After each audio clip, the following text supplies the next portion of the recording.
Today we are going to discuss about Waldenstrom's macroglobulinemia. So basically globulinemia, that is indicating increased level of globulin, but here macromolecule is increased, so it is called macroglobulinemia. So what is importance in relation to the immunology that we will look. So basically this Waldenstrom's macroglobulinemia, that is one type of paraproteinemia. So what happen in this condition? IgM or immunoglobulin M level is increased in the blood, and that increase, that is due to the malignant proliferation of this IgM clone. So excessive amount of IgM is present in the blood, and that is leading to the various condition. So mostly males are affected in this type of disorder, since immunoglobulin M are macromolecule, because they are basically made up of with the combination of 5 units of the immunoglobulin and making a one big molecule of immunoglobulin M.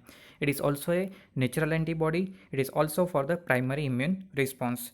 They may form aggregates or cryoprecipitate due to their high level in the blood, and due to that high level serum viscosity is increased, and this viscosity, that is also creating one condition, and based on that condition a SIA test is there. So this SIA test, that is also useful for the detection of viscosity of the serum.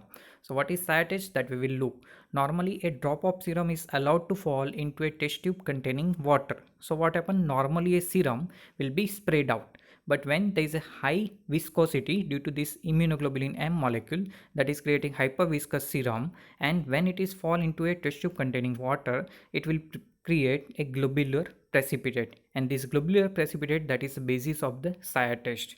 Further, this hyperviscosity in the blood, that is also leading to the recurrent bleeding in this type of patient. So that's all about the Waldenstrom's macroglobulinemia.